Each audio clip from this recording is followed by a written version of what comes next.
Bismillahirrahmanirrahim. Alhamdulillahilladzi khalaqal mauta wal hayata liyabluwakum ayyukum ahsanu amala wa huwal azizul ghafur. Ashhadu an la ilaha illallah wa ashhadu anna Muhammadan abduhu wa rasuluh wa nusalli wa nusallim ala sayyidina Muhammadin wa ala alihi wa sahbihi ajma'in. Radina billahi rabba wa bil islami dina wa bi Muhammadin nabiyyan wa rasula. Tuan-tuan, puan-puan, muslimin, muslimat yang dirahmati Allah, Assalamualaikum warahmatullahi ta'ala wabarakatuh. InsyaAllah pertama dan semestinya kita merafakkan kesyukuran kepada Allah Subhanahu wa ta'ala dengan limpah kurnia daripada Allah. Tuan-tuan, puan-puan, malam ni dapat kita bertemu juga, berkumpul, mendirikan salat maghrib berjamaah, seterusnya duduk dalam majlis yang disebut oleh baginda Nabi sebagai taman syurga. Iza marartum bi riyadil jannah farta'u, kata Nabi, bila kamu melewati taman syurga maka duduk singgah. Sahabat tanya, wa ma riyadul jannah ya Rasulullah, apa benda taman syurga itu? Jawab Nabi, halaqah peringatan. Muslimin muslimat yang dirahmati Allah, pada malam ini kita akan membicarakan perihal tentang tajuk ni apa? Keluarga As-Sa'ud di akhir zaman ke macam mana Tapi kalau cerita dia ni pasal As-Sa'ud lah. Tapi tujuan saya ni malam ni, saya bukan nak cerita sangat pasal keluarga tu. Kita lebih pengkajian kepada geopolitik dia dan dia punya kiblat, bukan kiblat, dia punya channel dia ke arah mana. Lebih kepada tu lah. Nak kaji dia punya keluarga ni, dia mungkin kita mungkin salah, kita mungkin betul lah kan. Jadi sebab tu saya ambil pendirian untuk kita kaji sejarah yang rasmi dan sejarah yang dokumentasi, agar kita dapat tahu apa konflik yang sedang berlaku hari ini, akar dia di mana. Dan bila kita mengkaji tentang Timur Tengah, khususnya Saudi ini, kebanyakan sejarah itu dia berlaku juga di tanah Melayu. Dia ada terkaitannya dengan tanah Melayu. Kalau apa saja dasar pecah perintah yang berlaku di tanah Melayu itu, kalau kita tengok balik sejarah, rupanya di sana pun ada. Seolah-olah macam ada satu hidden hand yang dia ditembak ke seluruh dunia Islam. Satu buat kerja di Asia Tenggara, satu buat kerja di Timur Tengah, dan menjadikan seperti mana dunia hari inilah. Kalau tuan-tuan ingat dulu kita ada, tak payah saya cerita masa kuliah lain tu. Kita apa? Dia bukan apa tuan-tuan, bila mai apartment ni, saya tak pernah mai ceramah di ni apartment kan. Kau kondominium. Saya nampak mewah sangat ni. Dulu saya biasa mai apartment, bukan apartment, depan ni, Seri Bayu ke, Seri Bayu. Tapi bukan ceramah di surau. Saya pergi di surau sembahyang asar singgah. Tengok tak ada nak sembahyang, masuk ke surau mana ada sembahyang lah. Oh, masa tu ada ke yang ni? Macam tak perasan. Baru kot ni. No? Dan saya dipahamkan Ustaz Syafi duduk sini. Kau macam mana? Duduk sini. Oh, tuan guru saya tu. Oh, orang hebat tuan-tuan. Ustaz Syafi sebenarnya ni, saya harap dia orang hebat lah. Bagi saya dia satu ustaz yang dia kata bukan hebat ilmu, bukan hebat ilmu saja, akhlak dia tu saya sanjung lah. Saya bukan jenis macam tu. Saya bukan baik.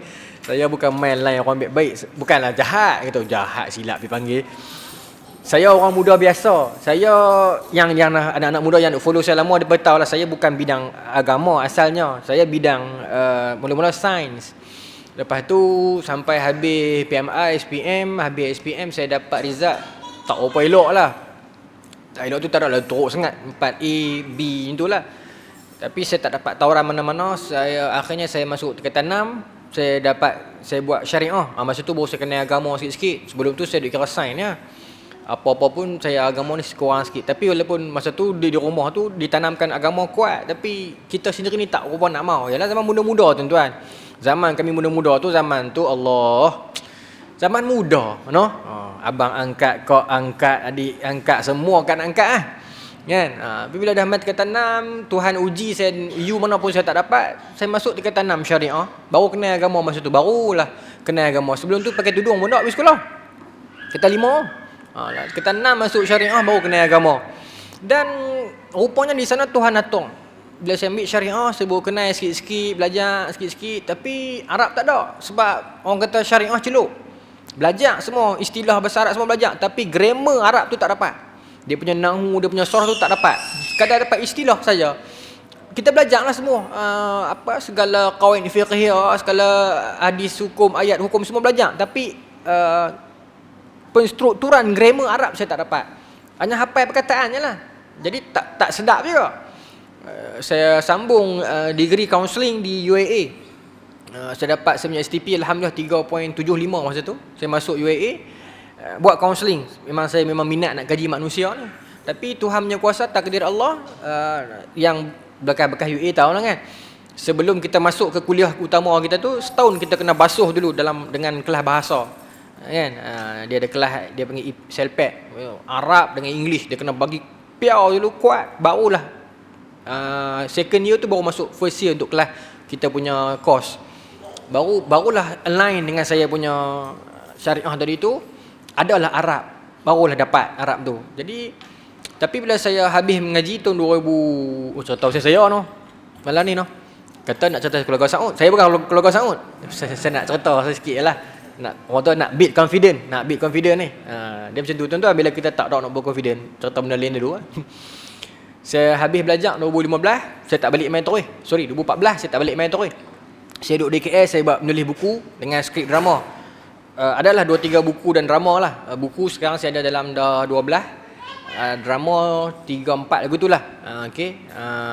Tak sebut lah, cerita pasal saya pula. Tuan-tuan tengok TV, tengok buku dari Ibnu Rijal tu saya lah. Tapi saya posting 2016, saya dapat posting, saya balik main duduk Penang, saya start ceramah sikit-sikit dan saya start mengajar di sekolah yang Ustaz sebut tadi tu lah, di Mitash, di Tasik Junjung, sebagai kaunselor, bukan sebagai ustaz, sebab saya saya punya degree counselling. Tapi alhamdulillah Tuhan tak buang saya daripada dunia agama. Jadi benda tu berlarutan lah. Saya sudah habis tinggalkan UAE dalam waqi' Islamik yang ada Arab semua tu, hantar ke sekolah agama. Yang kita di sekolah agama SABK ni, dia ada pengajian dini yang fully Arabic. So saya tak boleh tinggal benda tu. So alhamdulillah saya ada kesempatan ruang untuk masuk dengan budak-budak kelas hadis, kelas syariah. Jadi tak tinggal alhamdulillah, meskipun saya punya degree counselling. Dan kuasa Allah lagi alhamdulillah, Tuhan channel ni tuan-tuan, akhirnya sekarang saya sedang bukan menghabiskan, baru duk buat. Saya tengah duk buat, sedang menyiapkan, sedang menjalani pengajian masters di USM, mengajar hadis, ilmu master hadis. Jadi maknanya kalau Tuhan nak channelkan hidup kita tu, kita jauh daripada jalan macam mana pun, akhirnya Tuhan akan sediakan simpang dan kona ke arah yang dia nak untuk kita. Kesudahan dia. Walaupun kita sangka macam tak boleh dah ni, aku nak jadi someone yang macam ni at the end nanti, tak boleh dah. Tapi kalau Tuhan kata boleh tuan-tuan. Tuhan akan sediakan simpang di mana pun untuk kita lalu agar sampai ke destinasi yang dia tetapkan untuk kita. Dan kalau Tuhan tetapkan destinasi itu, tak pernahnya tak baik. Tak pernahnya tak baik. Nikmat yang Tuhan berikan kepada kita, walaupun kadang-kadang pedih dan sedih, tetapi itulah tujuan untuk Tuhan meletakkan kita di satu-satu tempat di kemudian hari yang kita tak tahu. Rupanya tempat itu, jalan yang berliku yang kita lalui itu ada untuk tempat yang kita akan pergi nanti itu, insya-Allah. Maka tuan-tuan, sekarang saya di sinilah dengan tuan-tuan. Baru boleh cakap. Jadi malam ni tuan-tuan, kita akan menceritakan tentang perihal Arab Saudi yang mana dia memberi impak dalam geopolitik Islam hari ini. Bila menyebutkan tentang Arab Saudi, orang kalau dia ada golongan manusia Muslim yang sangat pro Saudi, ada. Dan ada setengah mengatakan ini golongan Wahabi dan sebagainya. Saya bukan golongan yang melabel ni macam tu, tapi memang betul Wahabi mazhab rasmi di Saudi itu bukan satu benda yang sensitif. Kalau saya lah, dia bukan satu benda yang sensitif. Dia ialah memang depa pun akui sendiri benda tu tidak menjadi isu di sana. Cuma Wahabi ni saya kita akan pergi dia punya malam ni bukan cerita pasal Wahabi, tapi bila sebut tentang Arab, kita tak terlepas lah dia membicarakan tentang gerakan Syekh Muhammad bin Abdul Wahab. Baik. Dan ada orang yang sangat anti Saudi. Selalunya orang yang sangat anti Saudi ni dia sangat pro dengan Iran. Dia bertelagah macam tu. Kalau tuan-tuan rajin perhati geopolitik Islam, tuan-tuan perasan dua kelompok ini. Kita ambil pendekatan, kalau saya ambil pendekatan dan saya harap tuan-tuan pun macam tu, kita ambil pendekatan jalan tengah, iaitu kita menghormati kedua-duanya, kita kritikkan atas data ilmiah, kajian atas data ilmiah, sejarah yang adil. Saya ambil cara pemikiran Tuan Guru Abdul Hadi Awang dan 2-3 orang macam Dr. Majli Malik, ada 3-4 orang lagi yang bagi saya guru lah bahagian Timur Tengah ini. Dulu saya di UAE, Dr. Antaullah Kopansky, orang Turki, yang pemikiran dia pun macam tu. Kita tak meletakkan diri kita ni label pada mana-mana label dan bendera, tapi kita mengkaji pada tujuan akademik untuk kita ambil ibrah agar kita tidak mengulang sejarah mereka. InsyaAllah. Boleh tuan-tuan? Ramai malam ni saya takut ni. Baik. Muslimin muslimat yang dirahmati Allah, Arab Saudi dia pernah terbina 2 kali.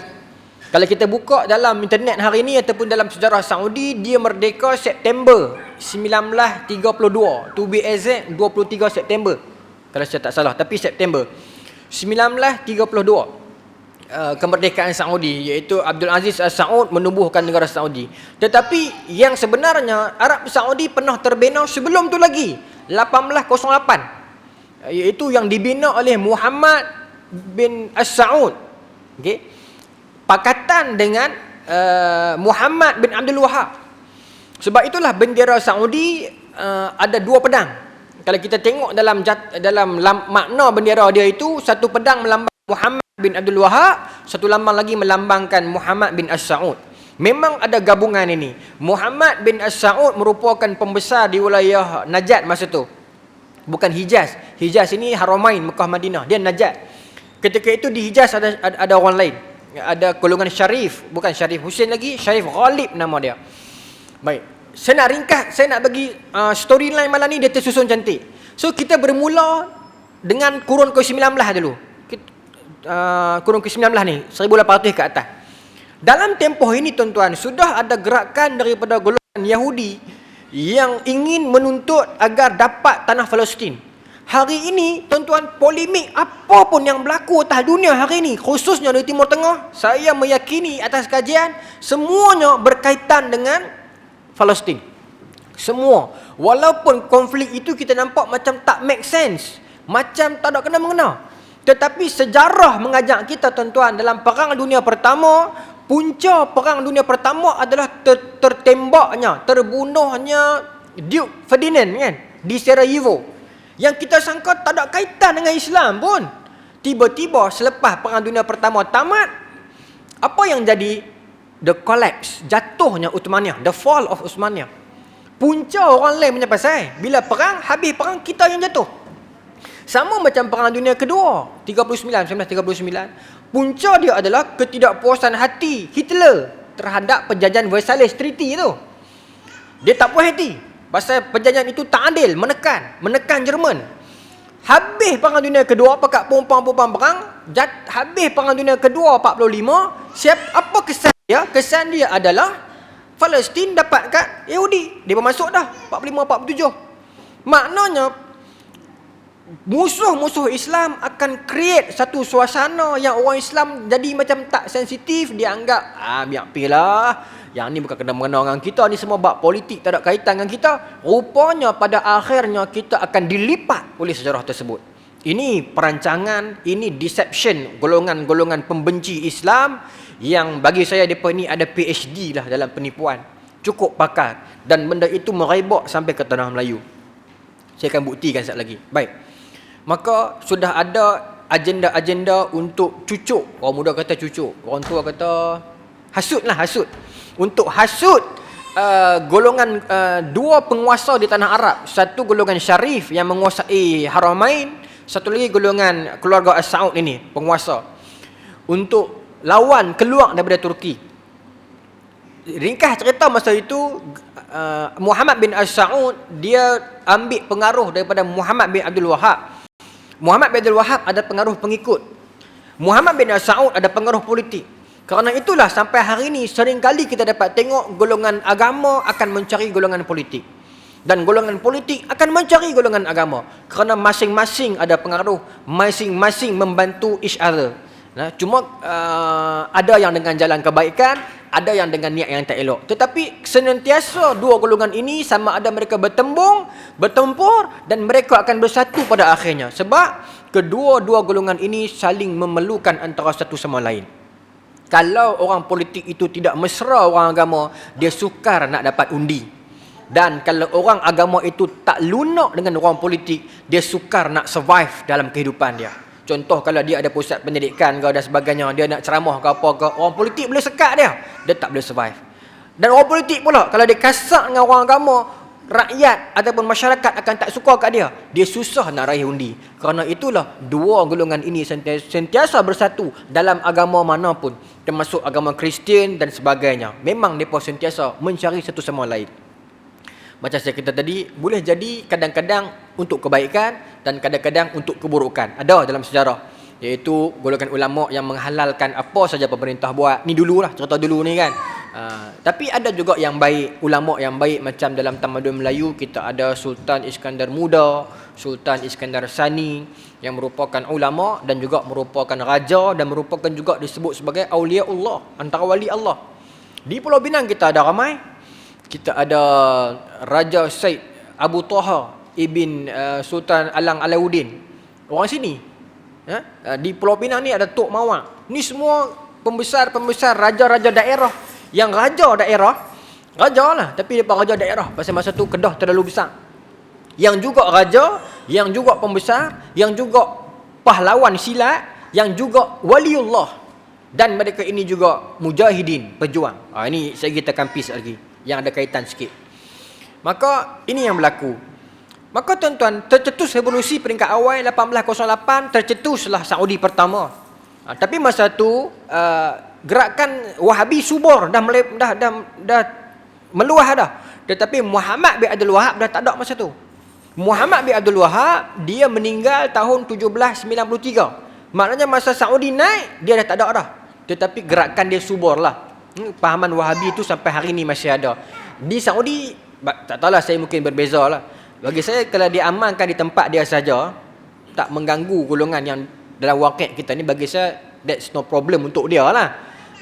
Tapi bila dia masuk, dia ekspor itu keluar, dia menjadi sedikit keresahan dan kekacauan di setengah tempat masyarakat yang sukar nak terima gerakan ini. Pasal dia agak ekstrim. Pasal Wahabi ni dia definisi dia berubah-ubah mengikut zaman. Kalau kita nak adil kepada dia lah. Ada zaman dia sangat kerah, ada zaman dia ada lunak dia. Jadi dia definisi dia pun berubah-ubah. Kalau tuan-tuan pergi di Malaysia, kalau tuan-tuan pergi di kawasan kita, kampung-kampung ni, tuan-tuan tanya, Wahabi ni macam mana? Dia akan jawab apa? Ni geng tak kunut. Geng tak wirid kan? Tapi kalau tuan-tuan pergi di barat, tuan-tuan tanya, who are Wahhabism? Siapa golongan Wahabi? Dia akan kata teroris. Kalau tuan-tuan pergi dekat Saudi, dia akan kata pula ini pengikut Muhammad bin Abdul Wahab. Kalau tuan-tuan pergi di universiti, dia akan kata pengikut Wahabi bukan Muhammad bin Abdul Wahab, tetapi Abdul Wahab Ar-Rustum tu, oleh pula. Jadi definisi dia berubah-ubah. Jadi bagi saya perbincangan tentang itu terlalu panjang. Jadi bukan masanya. Tapi memang berlaku di Saudi, memang depa menjadi mazhab, dan kita dengan cara kita lah. Kita Asy'ariyah Maturidiyah kan. Baik. Maka tuan-tuan, 1816 jatuh Saudi pertama sebab perebutan kuasa. Ya, ingat, perebutan kuasa, bergaduh adik-beradik ni pasal nak rebut pangkat jadi raja tu. Berebut, jatuh, maka Uthmaniyah ambil balik. Sebab masa tu Uthmaniyah masih berkuasa 1818. Kita masih ada Ali Pasha, Tusun Pasha, Ibrahim Pasha, golongan Pasha yang khalifah hantar pi ambil balik. Maka selamat balik Saudi. Tanah itu kembali Jaziratul Arab yang milik Khalifah Turki Uthmaniyah. Tetapi golongan ini tak pernah putus asa. Menjelang tahun 19 lebih, dia masuk lagi. Tuan-tuan, masa ni dia sekeliling Arab dah berlaku dah. Depa tuntut betul-betul punya kat Khalifah. Depa tekan Uthmaniyah luar dan dalam. Di luar depa tekan Khalifah dengan cara, di luar depa tekan Uthmaniyah dengan cara depa gempur bumi-bumi lain milik Islam. Di Algeria khususnya, misalnya Algeria telah diambil oleh Perancis pada tahun 1799, awal lagi dapat kat dia. Sebab tu tuan-tuan akan jumpa pemain-pemain macam Nicolas Anelka dulu kan, pasal dia ada pengaruh Algeria Perancis. Kemudian di Libya, Itali masuk 1911. Gerakan yang masuk di Libya ni, Itali masuk. Masa tu yang lawan dengan Libya, yang lawan dengan Itali adalah geng-geng Umar Mukhtar. Dan ingat The Lion of the Desert, iaitu gerakan As-Sanusiyah, pimpinan Syekh Muhammad Ali As-Sanusi. Masa ni dah tersubur dalam kalangan pejuang Islam, depa tak puas hati kat khilafah. Minta maaf sebut. Sebab masa ni ketika mana Libya, Algeria minta pertolongan khilafah Uthmaniyah, khalifah tak dapat bantu. Sebab terlalu merata, dia cucuk keliling ni. Maknanya ibarat sebuah doh yang besar, geng-geng Yahudi British ni cubit setiap keliling sampai khalifah tak ada nak outer yang mana. Ditambah pula krisis dalaman khalifah masa tu, menteri-menteri yang ada rasuah, yang meninggalkan ajaran agama, khalifah-khalifah yang boros, kita kena mengaku benda tu. Akhirnya pengganti khalifah yang terakhir sekali, Sultan Abdul Hamid kedua, yang bagus, yang amanah, dia pula yang kena menanggung reba. Dia yang kena tanggung reba tok nenek moyang dia punya boros dan kesilapan. Di Mesir, British telah masuk tahun 1882. Awal juga ni, sebab di Mesir berlaku krisis apa? Krisis gubernur dia yang sangat boros, berhutang sampai tahap negara muflis. Lepas tu masuklah satu suruhanjaya, nama dia dual collector. Dual collector ini negara pemberi pinjaman. Macam Malaysia sekarang pinjam kat siapa? Tak tahu, Jepun ke China, tak tahu. Saya tak follow sangat. Tapi bila negara tu tak boleh bayar, negara yang bagi pinjam ini berhak masuk untuk diktate negara tu. Dalam kes dual collector 1881 ini, Perancis dengan British. So 3 dasar yang dia buat. Dia kata yang pertama, buang pekerja, penjawat awam, buang. Bukan naikkan pencen 65. Buang. Lepas tu cukai naikkan. Dan yang ketiga, dia kata ambil pekerja asing yang lebih murah. 3 tu berlaku. Maka bila berlaku macam tu, rakyat tertekan. Kami cukai mahal, kerja tak ada. Ada kerja jawatan kosong sikit pun orang luar yang isi. Maka bangkit berlaku pemberontakan Urabi tahun 1882. Maka bila bergolak sesebuah negara itu, mudahlah untuk British masuk dan diktate negara tu 1882 sampai 1950-an. Lama. Jadi tuan-tuan, perang sengketa, ketegangan dalam sesebuah negara ni bukan satu benda yang seronok. Dia satu benda yang kalau boleh kita nak elak, kita nak elak. Kita nak memelihara keamanan. Pasal once perang bukan mudah nak selesai. Kes yang paling depan mata tuan-tuan, kes di Syria. Syria daripada revolusi Arab Spring dulu sampai hari ni tak selesai lagi. Darah masih tertumpah di Syria. Orang masih dibunuh, roh masih diangkat dekat atas. Syahid Syekh Sa'id Ramadan Al-Buti dah sebut benda ni lama dah. Dia kata la in basatta ilayya yadaka litaqtulani ma ana bibasitin yadiya ilaika liaqtulak inni akhafu Allah rabbal alamin. Dia quote kata-kata Habil dalam Quran. Dia kata walaupun kita rasa kita betul, tapi dia salah, tapi kita takut kalau bergaduh sekali lagi jadi lagi besar huru-hara dia, kita unduk sat sampai kita kuat baru kita lawan. Ini nasihat Syekh Ramadan Al-Buti. Tetapi orang tak mau dengar. Berlaku juga kekacauan besar di Syria yang akhirnya Syahid telah pun meninggal dunia, telah pun syahid. Tetapi rakyat Syria menanggung reba sampai hari ini. Masih lagi dibunuh dan terus dibunuh. Saya ada pandangan saya sendiri pasal Syria. Syria ni tuan-tuan sebenarnya tuan-tuan kaji macam ni lah. Gaddafi sikit punya ramai gad dia dapat. Saddam Hussein lagilah cekang tuan-tuan. Tuan-tuan baca sejarah perang Teluk dulu. Saddam Hussein macam mana punya cengeng. Dapat. Menyorok dalam tu dapat. Ya? Macam mana susah pun dapat. Hosni Mubarak dia turun, dia letak jawatan. Naik Dr. Morsi, depa buat pelbagai konspirasi, jatuh Dr. Morsi. Dapat kat mereka semua.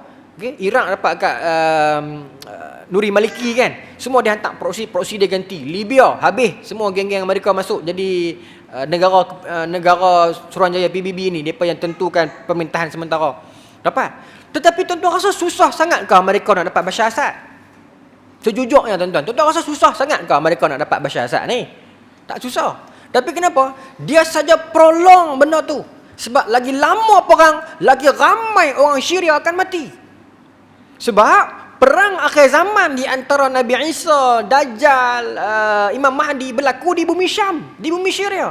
So kita tuan rumah, rakyat kita ramai, kelebihan di pihak kita. Kata Sun Tzu dalam Art of War, dia kata bila kita perang di tempat musuh, 50% musuh dah menang dah sebelum perang.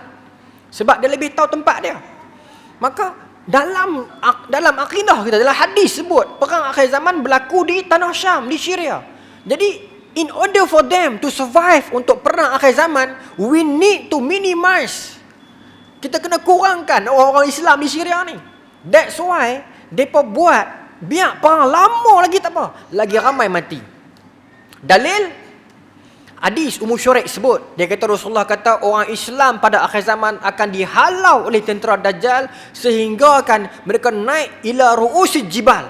Sehingga akan mereka lari di atas puncak gunung, puncak bukit. Ini hadis sahih Muslim. Ummu Syuraik dia dengar Nabi kata orang Islam lari sampai puncak bukit. Dia kata, "Ya Rasulullah, ainal Arab yauma izin?" Mana pi orang Arab habis masa tu? Pasal sampai kena halau sampai ke puncak bukit ni. Maka jawab Nabi, "Humul qalilun." Ketika itu orang Arab sedikit. Orang Arab sikit. Dia bukan bertentangan. Dia dilihat macam kontradik dengan satu hadis yang Nabi kata, "Yushikul umamu an tada'a alaikum kama tada'al akalatu ila qasyatiha," kan? Orang akan mengkerumuni orang Islam macam mengkerumuni talam hidangan mereka. Bila sahabat tanya, "Apa siapa?"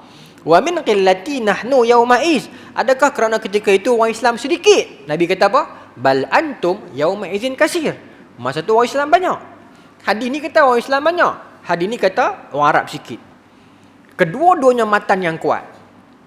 Maka di sana kita dapat satu pengajaran, Islam sedang bertambah di negara-negara lain. Ramai. Tetapi kata Nabi, "Rusa'u ka rusa'is sail." Ramai pun macam buih di waktu banjir. Tetapi di Arab sedang berkurang. Bukan berkurang kerana mereka keluar Islam, kerana nyawa mereka sedang direntak hari demi hari. Di Gaza, di Syria, di Lubnan, di Yaman. Tuan-tuan saksikan sendiri. Negara yang bergolak adalah negara yang tidak menandatangani perjanjian Madrid dan Oslo, iaitu persetujuan agar tanah Palestin dipecah dua, Yahudi dan Islam. Negara mana yang tak sign? Antara negara yang tak sign, Syria. Antara negara yang tak sign, Libya. Mereka tak reda. Dan selagi you tak reda dengan kita punya persetujuan Madrid dan Oslo, kami akan tekan you sampai you turut. Itu yang Quran sebut, walan tarda ankal yahud walan nasara hatta tattabi' milatahum. Depa takkan reda selagi kita tak ikut depa. Quran sebut, dan politik ataupun realiti menunjukkan dan memang berlaku pun. Dan negara yang ikut tunjuk mereka akan kaya dan terus selamat. Bila kita kata macam ni, bukan bererti kita anti negara tersebut. Saya ramai kawan Saudi, dulu pernah duduk sebilik pun. Dom kat UAE dulu, ramai. Dan sangat baik. Ini kita cerita geopolitik lah, pemerintahan mereka, bukan rakyat dia lah. Kita tak anti rakyat dia. Ada yang baik, yes, kita tak nafikan. Dan ada juga yang buih. Sama macam Malaysia lah. Rakyat yang baik pun ada, rakyat yang jahat pun ada kan. Baik. Tuan-tuan, maka Saudi dah jatuh dah tadi tu. Maka British datang untuk cucuk. Tadi saya cerita dah, di Libya diserang, di Algeria diserang, di Mesir diserang. Maka maka Uthmaniyah jadi tak boleh kawal dah. Okey. Dengan nak uruskan hutang dia sendiri pun banyak. Tuan-tuan, ketika ini Yahudi merasakan tempoh yang sesuai untuk Yahudi buat satu orang kata agenda akhir mereka, iaitu nak install negara haram Israel. Tapi bab ni saya tak mau ulang panjang lah, pasal saya biasa buat dah. Kita nak fokus on Saudi, tapi saya cerita sikit bagi cerita ni tak pening. Maka Yahudi nak install negara Israel. Maka mereka buat satu buku, The Jewish State, 1896. 1897 mereka berbincang, mereka pergi jumpa dengan Sultan Abdul Hamid kedua untuk minta nak beli tanah Palestin. Minta nak beli. Sultan Abdul Hamid kedua tak mau jual. Mereka minta nak beli, dan mereka tawarkan, mereka settle hutang Uthmaniyah, mereka bagi allowance dekat Sultan Abdul Hamid kedua, dan mereka akan bina Universiti Islam Uthmaniyah di Palestin. Mereka tak kata kami akan bina SJKC, SJKT tau. Nak bina Universiti Islam. Tengok how mereka nak tarik kita punya perhatian. Tetapi Sultan Abdul Hamid kedua, dia bijak lah. Dia tahulah permainan mereka ni. Okay? Maka dia tolak dan dia pesan kepada Theodor Herzl, jangan mai lagi. Hang mai, nanti kepala hang tak jumpa badan hang dah. Tegas orang Islam. Yes, tak berjaya dia pujuk. Tak berjaya Yahudi pujuk Sultan Abdul Hamid kedua. Tapi apa harga yang mahal perlu Sultan Abdul Hamid kedua bayar dengan ketegasan dia? 1908 dia dijatuhkan daripada tahta dia. Baik. Tuan-tuan, ketika ini setelah mereka buat serangan luaran, dalaman, mereka fikir satu benda. Saat mereka dah pening kepala dah, tak tahu nak pecahkan kesatuan Islam ni macam mana, akhirnya puak-puak pengkaji ni, mereka ada R&D, Research and Development. Mereka ada think tank punya team. Orang kita tak ada, minta maaf sebut. Kita lebih kepada kita lebih kepada tradisi, syarah, cakap. Kita belum sampai tahap satu tradisi think tank. Duduk fikir, critical thinking. Kan? Benda-benda yang contoh macam bab sekarang BMF, Buy Muslim First. Satu benda yang bagus, tetapi kita kena faham, kita tak boleh selama-lamanya survive dengan kempen. Kenapa you kena beli? Oh ni tak ada jenama tu lagi senang. Kenapa kena beli yang ni? Sebab dia Islam. Bagus tak tuan-tuan kempen tu? Bagus tak secara tuan-tuan jujur? Bagus kan? Saya pun sokong. Tetapi takkan selama-lamanya tuan-tuan nak bergantung macam tu. Konsep ihsan. Kenapa beli? Islam. Sedap tak sedap? Nombor 2. Kalau saya tak mau. Jadi, tapi tak apa. 6 bulan awal, setahun awal, yes, kita sokong atas dasar, kita support sebab barangan saudara kita. Tapi dengan tujuan, kami beli ni agar hang kaya, hang boleh bawa produk ini pergi test lab ke, pergi ambil KKM ke, boleh buka kelang ke, hire orang Islam yang kerja ke. Dan masa tu lagi 5-6 tahun, orang Islam sama orang Islam bersaing dan kita beli atas dasar dia kualiti. Kenapa you beli barang orang Islam ni? Pasal dia kualiti. Yes, sebab dia Islam satu sebab. Tapi yang kedua, pasal memang dia layak dia beli. Saya beli bukan sebab Islam saja, sebab dia memang sedap. Dia memang sedap. Walaupun dia tak ada rasa lain ni kan, ni contoh lah. Kan? Kalau saya nak macam tu. Kita tak mau, kita just orang kempen kita follow ya. Beli jangan kira. Sekarang saya macam tu lah sebab kita nak support bagi kaya. Tetapi saya sangat meletakkan harapan lagi setahun orang Islam kita mau kemah dah. Kalau tidak, apa kesan dia? Semua orang Islam akan berebut nak buat produk meskipun dia bukan ahlinya. Betul tak? Sekarang ada OEM pun semua kan. Dia tak kenal apa produk dia ada duit, dia buat. Pasal apa? Pasal dia tahu orang akan beli. Tuan-tuan tanya anak-anak muda ada di Stadium Bandaraya ni. Tengok bola lapak burger, siapa pun mai kita beli. Walaupun RM1 roti, daging bola hitam, tutup, habis RM4. Mahal pada McD. Orang beli pasal dia tahu lapak. Sama macam masa tu kita tak mau, semua orang makan nak buat produk dan dia kata, apa kita buat je orang akan beli. Masa tu kesian dekat orang Islam yang betul-betul ahli ni. Yang dia memang pakar buat karipak. Tiba-tiba geng-geng muda pandai buat karipak hipster. Dalam tubuh segala cekedi, sematis dalam karipak tu. Orang bekat makan, makcik-makcik yang memang pakar karipak tak boleh survive. Betul tak? Orang muda pandai buat packaging semua karipak satu RM12. Saya tak mau situasi macam tu. Sebab bila berlaku macam tu, orang Islam akan kembali bergaduh. Saya rasa sekarang pun bergaduh dah ni. Kalau tuan-tuan follow media sosial, tiru logo lah, tiru nama lah, saman anak-anak, dah berlaku dah. Sebab tu kita perlu ada think tank. Promosi kita, kempen kita kena duduk. Azan Azan kan? Bagi ruang Ustaz. Sebab tu saya fikir orang Islam, Yahudi tuan-tuan, masa Theodore Herzl tulis buku The Jewish State 1896 itu, mereka panggil semua pemuda Yahudi berbincang. Kita bincang bedah buku ni, nak buat apa dengan buku ni. Itu perangai baik Yahudi. Bukan saya kata Yahudi baik, perangai itu baik. Bincang, discuss. Orang Islam tiap-tiap tahun berkumpul 2 juta orang, 3 juta orang di Saudi. Tapi output apa kita buat keluar? Orang Islam tiap-tiap minggu berhimpun di masjid. Output kita apa buat keluar? Kita masih lagi menjalankan perangai tradisional. Saya duk sebut benda ni tuan-tuan, sampai orang meluat kat saya. Saya kata, kita hari ni bila ada tanah wakaf, seorang buat tahfiz, semua buat tahfiz.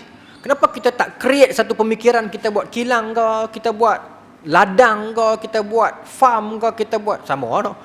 Kandang, feed lot ke. Betul tak tuan-tuan? Kadang-kadang saya rasa macam Islam dia kena ada satu badan pemikir dah. Agar kita nak survive di akhir zaman ni, nak fight, nak compete dengan bangsa lain ni. Tadi saya program di Seberang Jaya, ada satu guru cemerlang kot. Dia cerita, dia kata dulu UPM kan nama Universiti Pertanian kan. Lepas tu ditukar kepada Universiti Putra. Dan hari ni bila budak-budak keluar, yalah ada dapat kerja, ada tak dapat kerja. Tetapi UPM ni antara universiti yang terbesar di Malaysia kan. Pasal dia ada ladang. Dia kata bila budak-budak keluar, ada yang management, ada HR semua, tapi ada yang tak dapat kerja banyak, betul. Cuma saya tertarik dengan pendapat cikgu ni. Dia kata apa? Kita buat fakulti pun segala management lah, segala research, nama hak pelik-pelik yang saya kata tadi tu. Dia kata apa susah, dia kata. Hang buat tu Universiti Pertanian, fakulti lembu, fakulti kambing, fakulti kangkung. Ada profesor dalam tu, profesor lembu, profesor kangkung. Dia kata begitu. Bila dia sebut macam tu, cikgu-cikgu ni gelak. Tapi saya dengar, saya kata sungguh. Betul tak? Maknanya tak perlu nak ayat yang cantik-cantik mana-mana, mengkaji inovasi intelektual dan tak payah. Lembu, kami jabatan lembu. Tetapi dia punya ilmu tentang lembu daripada hujung tanduk sampai hujung kaki tu dia arif tentang lembu. Umur berapa lembu nak sembelih, perangai macam mana lembu, kajian daging lembu yang sedap macam mana nak tuan-tuan, ilmu lembu ni pun tak kaji habis ke kita, betul tak? Tetapi manusia Melayu Islam ni dia suka benda-benda yang nama yang bombastik, yang nampak sedap tapi dalam dia kosong. Hang universiti apa? Hang degree apa? Aku degree management dan keluar tak ada kerja. Tapi kalau dia keluar dengan degree lembu, tetapi dia pakar tentang lembu. Kalau dia ada tanah wakaf, dia boleh usahakan lembu punya penyakit gimana pun dia boleh tackle penyakit tu. Mahal tak orang ni? Mahal. Sebab dunia hari ni bagi saya akademik nombor 2, nombor 1 skills. Sebab apa? Sebab akademik orang boleh Google dah hari ni tuan-tuan. Hari ni ilmu di hujung tapak tangan. Orang boleh Google dia. Tetapi skill, nak possess skill itu susah. Sebab tu sekarang kena ada dah kemahiran itu. Melayu dengan kemahiran renovation sangat power. Macam mana anak-anak muda kita boleh renovate motor sprint test, tuan-tuan tengok, punya laju boleh buat sampai Jepun pun tepuk dahi. Betul tak? Kemahiran renovate Melayu memang pakar. Nah, dunia mengiktirafnya. Dulu saya pergi di TUDM, tak tahu tak? Saya tengok jet, pegawai ni kata jet ni second hand. Saya bila dengar second hand, saya buat cebeh mulut lah masa tu. Dia kata, Ustaz, walaupun second hand, tetapi bila main kat tentera kita renovate, Ustaz, silap-silap power pada jet yang kuat, jet yang ori, dia kata. Sebab dia kata kita ni akai jenuh. Dia kata nak renovate ni insya-Allah kita power lagi, walaupun kita beli second hand. Dia kata begitu. Jadi saya meyakini benda tu lah. Jadi sebab tu orang Islam hari ni jangan tinggal pemikiran critical thinking ni. Kita tak mau kita jadi umat yang mengikut ya, tapi tak mau berfikir secara kritis. Yahudi dah buat perangai ni lama dah, critical thinking. Sebab tu mereka survive dan mereka lead dunia ni. No? Kita hari ni tuan-tuan minta maaf lah bila saya kata bukan saya kritik, bukan saya kutuk agama saya sayang umat saya, agama kita. Sebab tu saya sebut.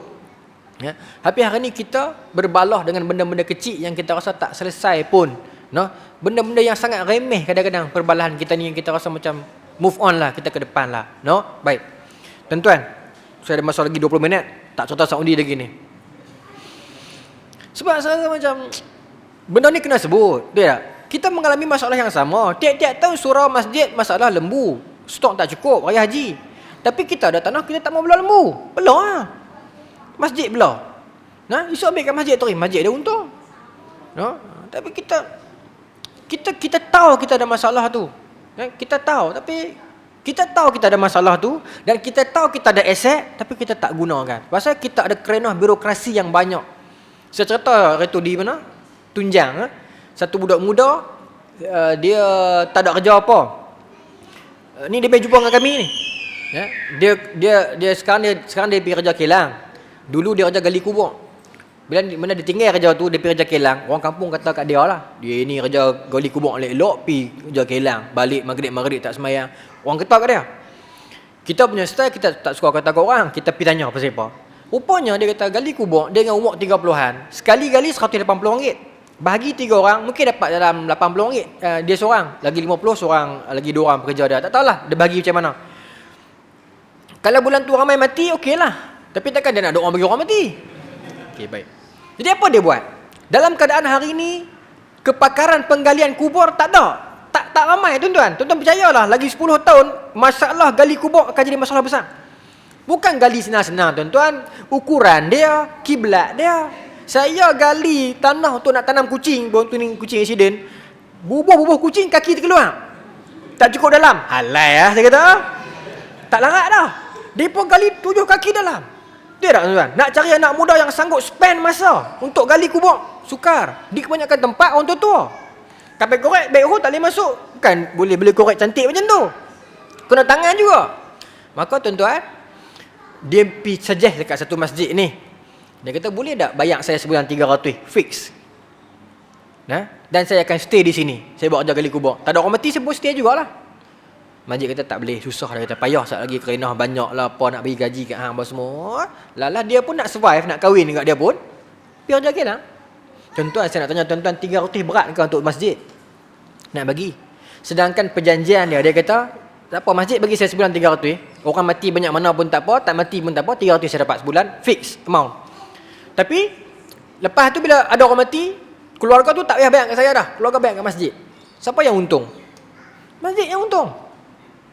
Tapi pasal apa dia jadi susah sangat? Tak pernah ada masjid buat lah bagi kat orang bulan-bulan. Hak tu mau lawan. Tak mau pecah tradisi. Bukan saya suruh pecah buat benda-benda sembahyang maghrib 5 rakaat. Tak. Tapi idea-idea yang boleh menguatkan umat ini. Masjid punya level hari ni tuan-tuan, puluhan ribu boleh dapat. Dia siap-siap boleh bagi EPF lagi kat Tok Siap. Tu tuan-tuan. Tapi tak berlaku macam tu hari ni. Tak berlaku macam tu hari ni. Itu yang malangnya. Sebab tu anak muda jauh dengan masjid. Minta maaf sebutlah, kadang-kadang nak pecah hegemoni masjid ni sukar. Benda yang agak, bukan nak ajak artis main nyanyi dalam masjid. Maksud saya kita bincang benda-benda yang out of box kan. Buat kuliah matematik ke sekali ke apa ke. Boleh tuan-tuan. Boleh insya-Allah. Di luar negara dah berjalan dah benda tu. Di United Kingdom orang Islam beli gereja, tukar jadi masjid. Betul gereja beritahu kat masjid tu kata, kami tiap-tiap malam Jumaat, bukan malam Jumaat lah, Saturday night, satu malam kami akan bagi makan gelandangan. Boleh tak masjid tolong sambung usaha ni? Masjid bagi, tak ada masalah. Center di UK. Benda tu berlaku, tapi kita tak berlaku macam tu. Baik, saya nak pergi Arab Saudi balik ni, saya dah berapa minit dah. Tuan-tuan, maka dia cucuk British masuk, dia nampak dua orang yang dalam hadis sebut hubbud dunya wa karahatul maut. Yang cintakan dunia, takutkan mati. Dia mau dunia. Ataupun disebut sebagai Al-Wahan kan. Satu di Hijaz, iaitu Syarif Hussein zaman ini. Syarif Hussein ni dia nenek moyang kepada Raja Abdullah, King Jordan sekarang. Keturunan Rasulullah, Syarif. Satu lagi Abdul Aziz As-Saud, keturunan Muhammad bin As-Saud yang awal tu. Ini kita sedang sembang tentang latar tahun 19 lebih. Maka setelah diperpujuk Sultan Abdul Hamid kedua tak dapat, so kita ada cara lain. Nak tarik sensitivity orang Islam ada satu cara. Nak dapat yang tu. Kan saya kata tadi kan, dia punya critical thinking. So apa yang dia dapat tuan-tuan? Macam mana nak tarik sensitivity orang Islam? Satu ya. Tentu agak-agak, tak payahlah lambat. Kaabah. Betul tak? Kita tarik Kaabah keluar, kita tarik orang Islam keluar. Itu poin dia. Sebab selagi mana ada Kaabah, concern orang Islam akan sangat kuat. Hari ni orang beli bom hospital di Gaza, orang bom sekolah di Syria. Kita sedih, tetapi marah tu tak ada. Tapi kalau kita dengar berita orang pergi buat tahanan dekat Kaabah, tuan-tuan, satu dunia Islam akan bangkit, betul tak? Hari ni Iran, dia bergaduh macam mana pun dengan Saudi, menjelang musim haji, dia kena pergi mengadap. Mainlah kota haji sikit, betul tak? Hang bergaduh macam mana pun. Sembanglah ayah anda mana pun, aku benci lah Saudi ni, tak guna, aku meluat lah. Main musim haji, you tak ada visa Saudi tak bagi, tak boleh pergi. Betul tak? So sekarang ni, masa tu 19 lebih ni, Kaabah dalam Mekah dalam Uthmaniyah. So kita tarik Kaabah keluar dulu. Bukan pindahkan dia, tarik daripada Uthmaniyah. So nanti bila kita runtuhkan Uthmaniyah, sensitivity orang Islam terhadap Uthmaniyah kurang dah. Sebab benda yang faktor penarik itu kita dah tolak tepi dah. Dia buat. Dan dia buat. Dia pergi hasut Syarif Hussein, dia pergi hasut Abdul Aziz As-Saud, suruh buat revolusi Arab. Berlaku tuan-tuan 1916.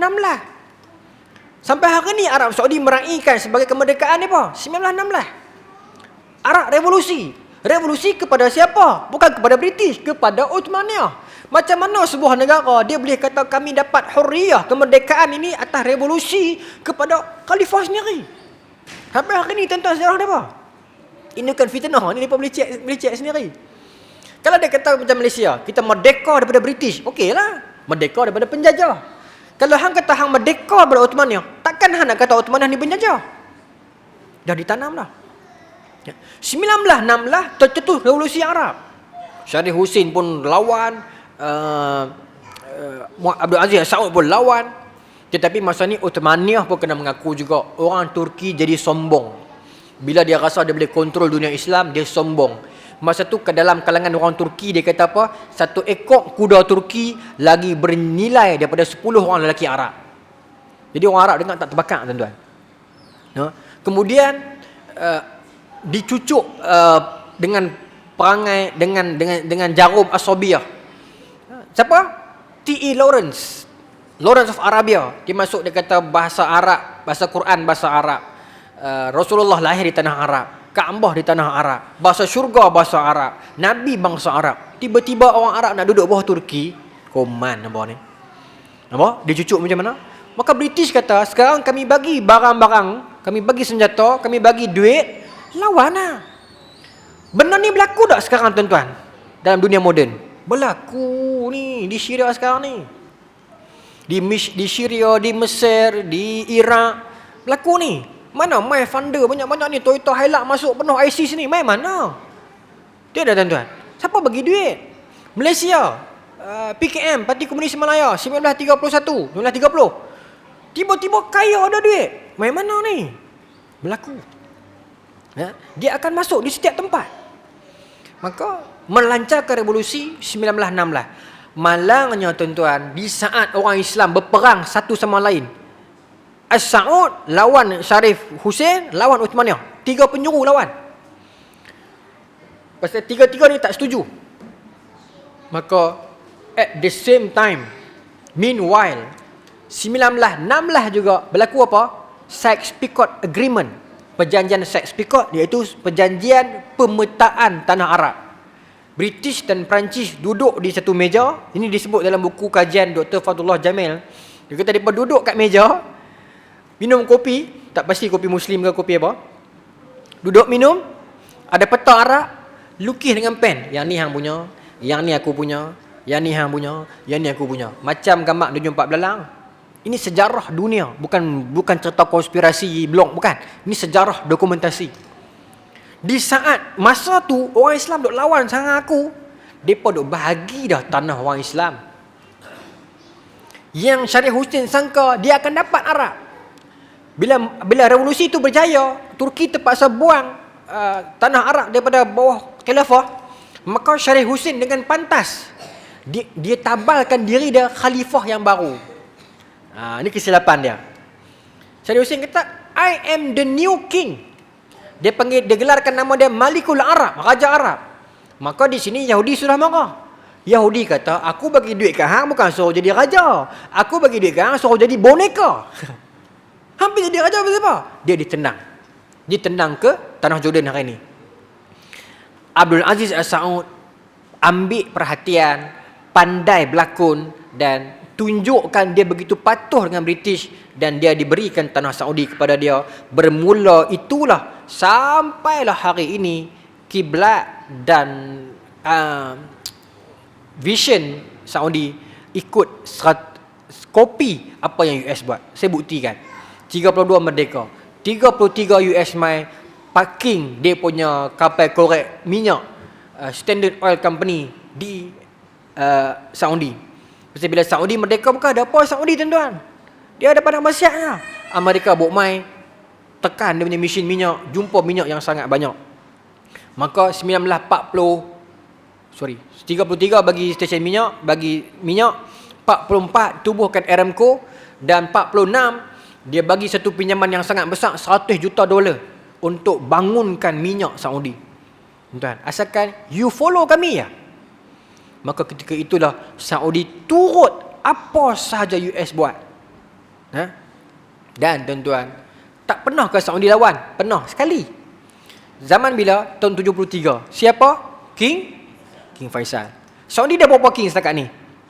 7. Bermula dengan Abdul Aziz As-Saud. Yang kedua nama As-Saud, dia ambil nama moyang. Yang ketiga nama Faisal. Lepas tu King Khalid, King Fahd, King Abdullah, King Salman. 7 orang. Faisal was the best king. Masa ni berlaku perang Arab Israel. King Faisal marah dengan orang Yahudi Israel, marah dengan Amerika yang pergi tolong, dengan British pun dia marah. Maka dia pesan, jangan serang Palestin, jangan buat nanya orang Islam. British dan Israel rasa, siapa Faisal ni nak cakap pandai? Hang punya duit tu kami yang bagi, kekayaan hang kami yang bagi. Maka British ugut King Faisal, kalau hang masuk campur juga perang Arab Israel ini, wahai Saudi, kami ambil balik semua mesin-mesin minyak ni. Apa kata King Faisal? Ambil. Kami boleh hidup tanpa minyak kami. Sebab telah ribuan tahun kami hidup tanpa minyak. Kami orang Badui, kami orang padang pasir, tak ada masalah. Hampa tu yang tak boleh hidup dengan minyak kami. So kalau hang rasa hang kemas, ambil semua barang hang, keluar pada Saudi. Ini King Faisal. 73 dia buat macam tu. Dia geram, dia sekat, dia buat oil embargo 2 bulan. Dia sekat minyak Saudi kepada seluruh dunia. Eropah dengan Jepun. Ingat sebaca saya lah. Eropah yang tak bersalah, Jepun yang tak bersalah, kena tanggung juga. Minyak tak ada stok. Saudi tak mau jual. Ini dalam Sahih Muslim ada kisah Sumamah bin Uthal, tuan-tuan baca. Sebiji macam kes macam ni, tak mau jual barang. Tuan-tuan masa tu cekang lah, kita ada barang, kita tak mau jual. Oh, lagi kemas masa tu, kan? Maka tuan-tuan teruk sat Amerika pasal Eropah tekan dia, Jepun tekan dia. Dia berkata, hampa yang perang dengan Israel, hampa pergi cari pasal dengan Raja Faisal. Pasal Faisal, kami pula yang nak tanggung. Sekarang ni King Faisal tak mau jual minyak kat kami juga.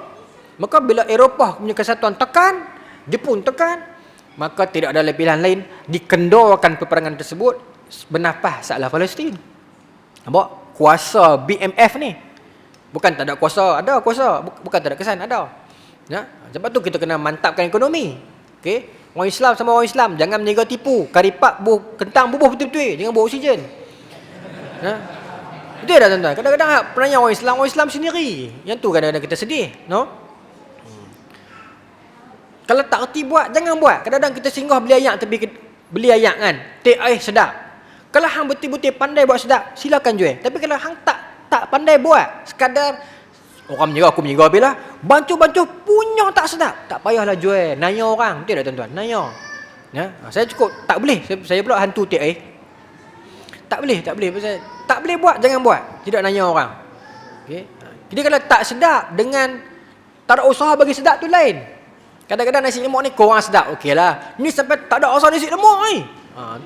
Tak payah menyerah lah. Bukan tak mau bagi. Tapi tuan-tuan fahamlah maksud saya. Saya serta tu jadi panjang, saya nak perhabiskan ni. Okey tuan-tuan, kat mana tadi? Saudi dia turut King Faisal 73 dia buat embargo 2 tahun saja. 75 King Faisal dibunuh oleh seorang lelaki yang bernama Faisal yang juga anak saudara dia. Dibunuh dia. Okey. Tuan-tuan, susah ke tak susah nak bunuh raja? Pemimpin negara yang besar. Raja Saudi ni kira nombor 1 lah. Dia lah raja, dia lah PM, dia lah semua. Dia lah PM tengah, PM tepi, semua dia lah. Raja Saudi ni dia bukan macam sistem kita. Dia sistem ni, kalau dia raja, dia absolute king. Susah tuan-tuan. Tuan-tuan nak dekati adun pun susah. Betul tak? Baru adun. Bukanlah adun sebab sini. Maksud saya adun ni mana-mana lah. Ada yang gangster, ada yang macam-macam lah kan. Susah, betul tak? Susah. Baru adun. Macam mana raja orang boleh naik, boleh racun dia, bunuh dia mati pula. Bermaksud kalau tak ada bantuan dalam istana orang dalam, susah dah untuk Faisal yang kecil ni nak bunuh Pak menekan dia ni. Susah. Jadi memang dalam kabinet itu pun ada yang telah hati mereka telah condong kepada British. Itu saja. Habis King Faisal, apa bukti dia? King Faisal jatuh, naik pengganti dia, sambung balik jual minyak. Maknanya kalau betul hang ikhlas dengan King Faisal, hang sekat terus.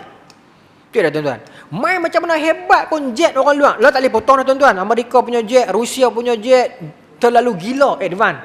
Kita nak ligan tak boleh dah. Depa punya aircraft carrier kan terlalu gila.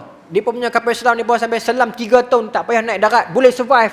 Apa tuan-tuan? Kapal selam kita selam pun tak boleh. Nak lawan tak boleh dah, betul tak tuan-tuan? Minta maaf, jujur sebut. Nak lawan susah, nak lawan material susah. Tetapi kalau orang Islam tak jual minyak, tak berjalan kapal dia. Kapal ni jet lah nah. Kalau kapal Islam sekarang pakai nuklear kan. Jet tak tahu bang. Jet yang laju tu ada nama Jet Blackbird, ada F-14. Laju tuan-tuan. Tapi kalau kita tak jual minyak, budak-budak ni bawa bersekat lajak boleh potong lah. Minyak tak ada. Sebab tu Iran masa menang revolusi 79, Erbakan, Presiden Turki punya orang masa tu kata apa? Iran nak lawan dengan British, dengan Amerika, sudut teknologi sukar. Sebab mereka dah terlalu advance. So sekarang saya cadangkan Iran lawan di sudut remote. Sebab tu bila Amerika main lalu perang dengan Iran dulu, banyak helikopter mereka terhempas, jet mereka jatuh, drone mereka jatuh. Pasal teknologi remote yang Iran buat. Tetapi sekali lagi pengkhianatan berlaku. Kalau tuan-tuan tak setuju dengan saya, tuan-tuan boleh balik baca balik buku sejarah. Pengkhianatan berlaku. Masa tu British, Amerika pening. Kita hantar Predator untuk tinjau udara Iran. Saya bukan Syiah, saya bukan Syiah. Sebut siap-siap. Tinjau udara Iran. Jatuh Predator tu. Mereka kata kena tembak. Iran tunjuk live. Mana tembak ni duduk dah elok.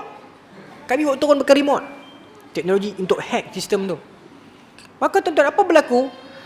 Sekitar tahun 82-83, krisis kehilangan apa? Saintis Iran. Sejarah dunia ni. Saintis Iran hilang. Misteri. Di mana? Di mana hilang? Di Mekah. Masa buat haji. Dicolek, hilang. Tak tahulah. Tapi ini sejarah.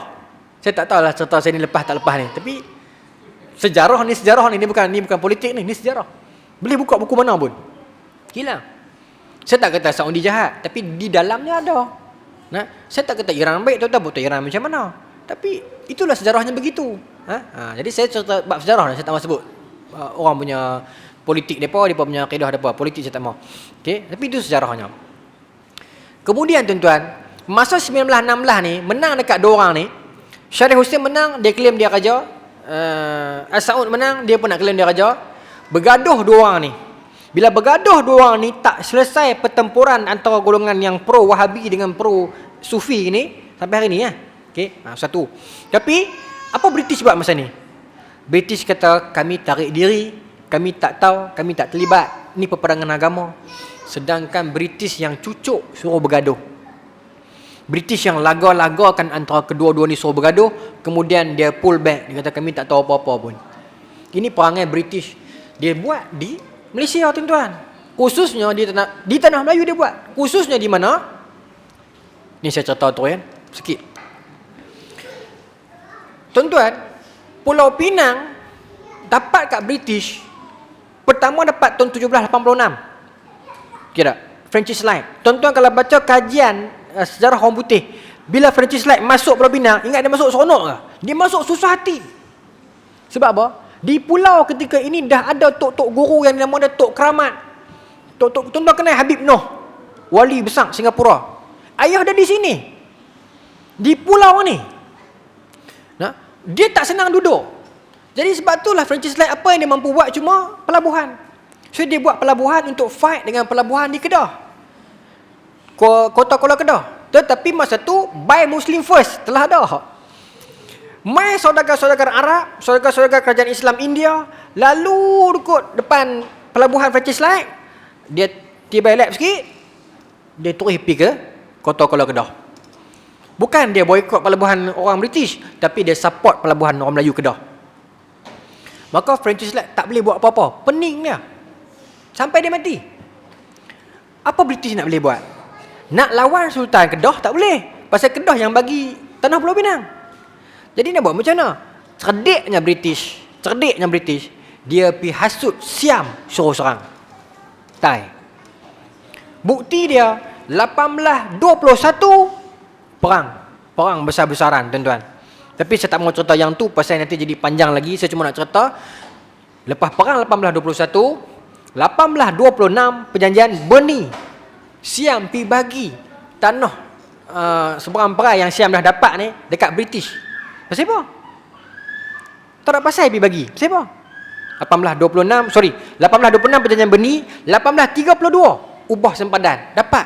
Masa tu sempadan daripada Sungai Muda tu bergerak sampai ke Ekok Kucing, sampai ke Samar Gagah ni. 1832.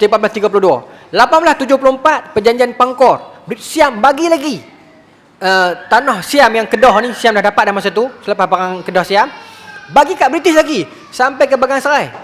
masa tu pejuang-pejuang Melayu dah tak boleh sabar. Ni dah melampau. Sedangkan masa tu ikut perjanjian awal, Francis Light ataupun British, syarikat British kena bagi perlindungan. Sebab tu bila Sultan Ahmad Tajuddin kena serang, dia lari main ke Penang sebab memang perjanjian macam tu. Bila kami kena serang dengan Siam, British kena backup. Tapi masa tu British diam. British kata, nanti saat kita atok kita atok elok, kita mesyuarat dulu, buat kertas kerja, buat kertas memorandum semua, bincang. Kerana birokrasi ni, kita siapa warisi sekarang? Kita. Kadang benda yang remeh, kecil-kecil pun nak kena mesyuarat panjang-panjang kan. Buat kertas kerja dulu, mesyuarat 1, mesyuarat 2, mesyuarat AJK mesyuarat kena buat bihun goreng. Kan? Habis mesyuarat makan nasi merah. Yang tu lagi penting daripada isi mesyuarat.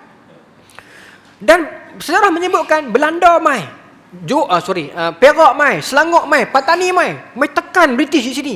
Bila nak serang Siam balik? British pun tuan nak serang tapi tunggu masa. British dia pandai main. Dia tak kata tidak, dia tak kata ya, dia tak memang nak serang pun tapi duduk macam tu, duduk bincang. Law pun jerbu lah apa tuan-tuan di Indonesia bakar hutan, macam tu lah contoh lah kan. Tak boleh serang. Maka lama kelamaan pendekar-pendekar Melayu yang saya sebut nama tadi tu dah tak boleh sabar. No? Maka berlaku perang 1876, nama dia Perang Samar Gagah. Ada dalam buku teks? Tak ada. Tapi dalam sejarah Malaysia, dalam Melayu ada. Perang Samar Gagah tercetus di mana? Samar Gagah. Tekan kat bayar lepas. Tuan-tuan tak bayar Samar Gagah? Dekat Seberang Jaya kan? Nak habaq punya kuatnya Melayu masa tu berkimpul. Tok Mawak hantar daripada Penang, Tok Tawang, Pajak Song, Bagan Serai turun mai, berkumpul, bertempur di sana dengan Siam, sama-sama kuat. Sampailah kita asak Siam. Ini bukan, tuan-tuan saya tahu, mesti tuan-tuan dah tengok video di Facebook Profesor Abdul Muati kan, yang Singgora tu kan. Yang tu 1821. Yang saya cerita ni 1876, selepas pada tu. Diasak sampai ke kampung air melintas yang akhirnya Raja Syed Abu Toha Ibn Alang Alauddin dikhianati oleh bangsa Melayu sendiri, didedahkan kekurangan dia kat mana, kat mana dia punya weakness point, maka dia dibunuh di sana. Sampai sekarang makam dia ada. Ini dalam sejarah kita. Tapi masa tu apa British buat? Dia play safe. Dan kenapa saya sangat berani saya kata British ada kaitan? Yang pertama, dia biak Siam. Okey. Dan tuan-tuan jujur dengan sejarah. Tuan-tuan buka sejarah. 1909 Anglo-Siamese Treaty, perjanjian Siam British. Apa berlaku dalam perjanjian ini? Siam menyerahkan semua ni kepada British. Siam perang sampai nak mati tuan-tuan. Bukan kata Melayu saja ramai mati, Siam pun ramai mati. Sampai hijau perut-perut tu. Siam perut hijau. Tiba-tiba dia dah dapat semua, dia bagi gitu je kat British. Saya ada isi perjanjian tu. Saya dapat daripada Institut Terjemahan. Lengkap. Original text. Siam bagi tanpa tuntut apa-apa. Di sini saya rasa macam something fishy lah. Hang dah berjuang, British relax je. Tiba-tiba hang dah berjuang teruk, hang dah dapat apa yang hang mau. 1909 bagi balik kat British. Bermaksud British ada di belakang. Sekarang kami bagi lesen, hang serang dulu. Hang ambil apa hang nak ambil. 1909 mai kat kami balik. Logik lah tuan-tuan. Dia buat kat tanah Arab, dia buat kat tanah Melayu. Sama perangai dia. Dan dia buat sekarang pun. Sekarang di Syria perang proksi. Perang proksi di Syria sekarang. Dia tak terus sebagai Amerika, dia terus sebagai ISIS, sebagai macam-macam. Asalkan Amerika tak terjejas. Saya dah terajak ni. Saya boleh pinjam lagi 4 minit tak? Sekarang 96 minit. Lagi 4 minit saya pinjam lah. Baik. Saya nak habiskan yang Saudi ni tadi. Maka Saudi tuan-tuan, dia meneruskan apa yang macam saya kata tadi, dasar dia pasal dia terhutang dengan Aramco tertubuh, kekayaan dia. 1944 tuan-tuan baca sejarah, Amerika meletakkan base tentera dia di luar Amerika terbesar di mana negara Islam. Apa yang lebih memalukan bila negara number 1 yang paling lawan orang Islam, negara itu pergi letakkan base tentera dia dekat negara Islam yang dalam dia ada kiblat. Itu tahap orang Islam hari ni. Yang kita kata kita sempoi sangat tu. Itu tahap kita hari ni. Amerika nombor 1 gempur Islam, dan dia boleh letak base tentera dia dekat dalam Saudi, negara yang dalam dia ada kiblat orang Islam. Itu level kita sekarang. Dia boleh menganjing kita sampai tara-tara tu. Kita tak ada masalah apa duk macam tu. Ya, tuan. Sebab tu saya rasa kalau kita kaji politik ni figure yang lebih besar, kita akan rasa depa menganjing kita teruk tuan-tuan. Depa buat kita ni macam kita tidak ada maruah. Ya. Sedangkan Quran sebut dah, ya ayyuhallazina amanu la tattakhizul yahuda wan nasara awliya. Jangan ambil langsung puak Yahudi dan Nasrani ni sebagai ally. Jangan buat sebagai kawan kamu. Sebab depa ni ada sebab lain. Depa ada agenda tersembunyi depa. Sebab tu kata Allah dalam ayat tadi, Allah kata apa? May yatawallakum minhum. Siapa di antara may yatawallahu minkum? Siapa di antara kamu yang tolong depa juga? Fa innahu minhum. Sesungguhnya kamu ni termasuk dalam golongan depa. Quran sebut. Pasal Tuhan tahu dah. Orang Islam ni kalau dia turut puak ni, dia akan turut sampai ke sudah. Apa saja mereka suruh buat, dia buat. Sebab tu sampai hari ni tuan-tuan tak pelik ke? Gaza ni kena serang ni tuan-tuan, Allahu Akbar. Keliling negara Arab. Apa mereka buat? Keliling. Maaf sebut kasar analogi saya ni. Kita duduk dalam rumah. Semua adik-adik kita Islam belaka ni. Tiba-tiba penyuri mai, dia pergi ambil anak dara kita, dia buat perangai tak elok depan muka kita dalam rumah kita. Kita cuma tengok TV je. Macam tu kita sekarang. Sebab Palestin Israel ni tengah-tengah Arab keliling. Dia boleh masuk bom, bunuh, bakar kelilingnya Arab. Sedangkan Arab kepung, mati Israel tuan. Kalau Islam bersatu, Israel hancur kurang sejam. Saya bagi jaminan. Islam kalau bersatu, tak payah Islam lah, Arab keliling tu bersatu, Israel akan lenyap tak sampai sejam. Kekuatan kita. Tuan. Dia kecil-kecil seorang-seorang dia boleh maharaja lela dekat keliling tu orang Islam belaka tu. Yang kita mengaku satu kalimah, satu rasul, satu kiblat, satu kitab tu. Tuan, itu level kita sekarang. Dan tuan-tuan, apa saja yang Amerika tak suka, Saudi tak suka. Amerika pernah mengkritik Qatar sebab Qatar pernah fund Hamas, Qatar fund gerakan-gerakan Islam. Saudi lancarkan boikot 2014, tuan ingat tak? Boikot Qatar. Lepas tu yang terbaru 2018, Amerika puji Qatar. Sebab Amerika mungkin dia sangka bila Trump naik, Trump kata Qatar bagus. Mungkin Trump saya tak tahulah otak dia macam mana. Trump ni saya kaji sampai sekarang. Satu-satu orang yang saya kaji, saya tak jumpa dia ni betul tak betul Trump ni. Tak nampak tu kiblat dia ke mana ni Trump ni. Kan Trump baru ni Trump puji Qatar 2018. Mungkin Trump berlakon, mungkin dia tak tahulah, tapi Trump puji. 2 minggu lepas tu Saudi puji. Saudi kata Qatar negara yang bagus, yang ada aset ekonomi yang hebat, yang boleh pergi jauh walaupun kami bermusuh, tapi Qatar hebat. Tuan-tuan, apa ni? Apa saja master dia suruh buat, baik master, boleh master, macam tu lah. Saya bukan anti Saudi, tapi realiti dia macam tu. Tuan-tuan, ni tak tahu lah saya nak kata. Ya. Sedangkan kalau kita bersatu, tuan-tuan, musuh tak berani angkat muka pun dengan kita. No? Orang Islam ramai.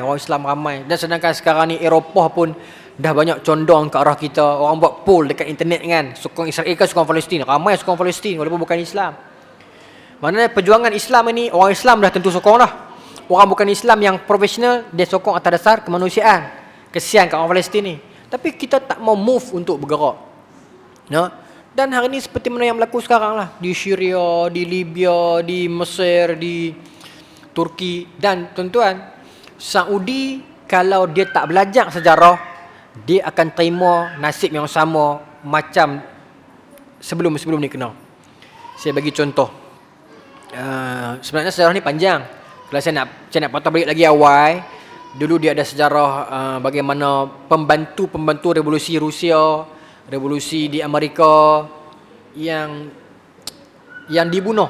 Sedangkan mereka yang bantu. Kalau saya nak pergi lagi dalam sikit lagi, Freemason punya geng, Jacques de Molay, dia dibakar. Sedangkan dia ni ketua dulu yang bantu Yahudi. Sebab itu perangai dia apa? Kami dah guna, kami pakai, kami bunuh. Okey, baik.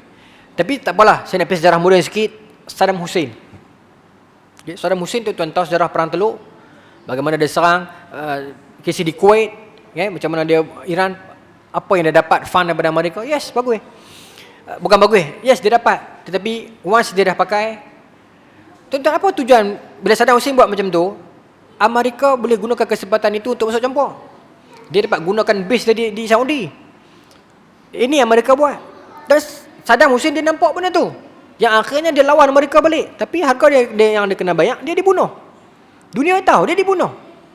Sedangkan kalau pakcik-pakcik kat sini yang hidup lama, tuan-tuan tahu Saddam Hussein dengan mereka dulu macam mana. Zaman Perang Teluk tu. Okey.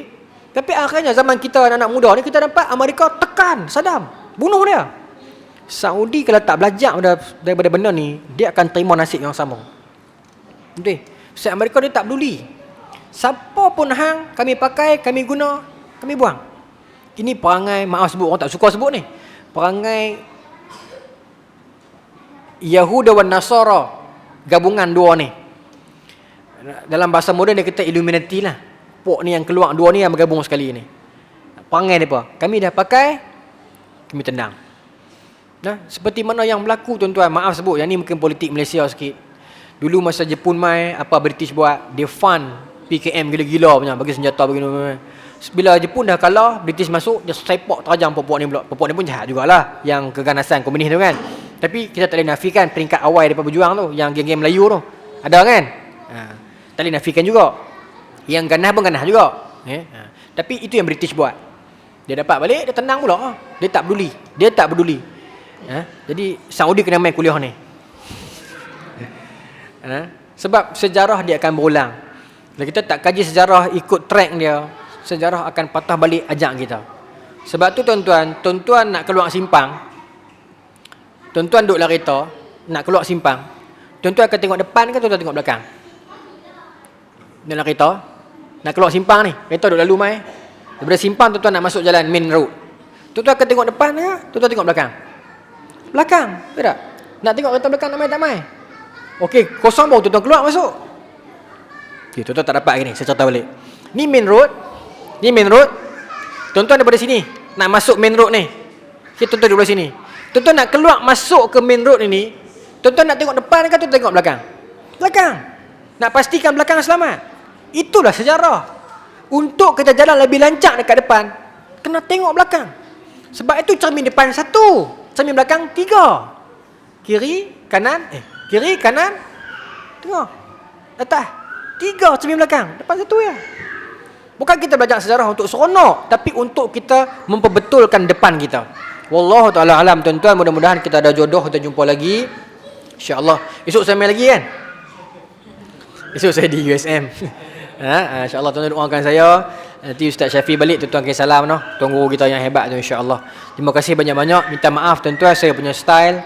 Kalau kita berbeza pendapat, kita anggap itu perbezaan akademik saja. Tak ada niat nak musuh, tak ada apa. Kalau tuan-tuan rasa macam tak betul ni, tak apa, tuan-tuan cari buku, tuan-tuan kritik lah. Saya tak ada masalah. Pasal kita tak perlu bergaduh pun benda tu. Cuma kita suka suasana macam tu. Jadi saya tak kisah, saya tak ada masalah. Macam adik-adik kita lari-lari ni, saya suka. Contoh jangan rasa bising, tak. Saya suka. Pasal anak saya pun macam tu. Tak apa. Bila depa nyerik-nyerik main ni, meriah lagi kita punya surau. Jangan marah depa terima kasih. Okay, terima kasih banyak-banyak. Bismillahirrahmanirrahim. Allahumma razuqna fahman nabiyyin wa yamdal mursalin wa ilhamal malaikatil muqarrabin wa hadina fi dayatil arifin bi rahmatika arhamar rahimin. Allahumma ja'al jam'ana hadza jam'an marhuma wa tafarraqna min ba'dihi tafarraqan ma'suma wa la taj'al lana fil wala ma'ana wa la matba'una syaqala matuda wa la mahruma. Rabbana atina fid dunya hasanah wa fil akhirati hasanah wa qina adzabannar. Sallallahu alaihi sayyidina Muhammadin wa ala alihi washabbihi ajma'in walhamdulillahil alamin. Tuan-tuan, sikit je. Saya takut nanti dia tak puas. Tadi saya kata Saudi pertama jatuh sebab buruk kuasa kan? Ingat tak? 1808 tu kan? Sekarang bila 7 pemerintah Saudi, yang timbalan raja adalah sepatutnya Muhammad bin Nayef, iaitu anak King Nayef yang tak dan jadi king, dia mati dah. Okey, sebab tu dia lantik Salman, Abdullah Salman. Tapi King Nayef tak sempat. Dia punya adik-beradik ni. Dia pun ni 7 orang ni semua adik-beradik. Dia pun bukan anak-beranak. Jadi kalau ikut turutan, selepas King Salman mangkat, Muhammad bin Nayef, iaitu anak Allahyarham King Nayef, akan jadi Raja Saudi. Sebab pok dia tak dan dulu, pangku pok dia. Tapi 2017 King Salman pecat Muhammad bin Nayef, King Salman lantik Muhammad bin Salman. Jadi saya punya kajian, nanti bila King Salman meninggal, dia akan jadi pasal juga. King Nayef takkan duduk diam. Tuan-tuan, dalam hadis sebutkan akhir zaman tanda-tanda terdekat dia perebutan kuasa 3 anak khalifah. Ada satu lagi tu King Talal yang duduk luar negara, yang rambut oren tu. Tak tahu lah. Tapi Saudi pernah jatuh berebut pangkat, berebut tahta. Ni berebut lagi ni. Dia akan berebut. Tunggu masa lah. Nah, wallahu taala alam. Assalamualaikum warahmatullahi taala wabarakatuh.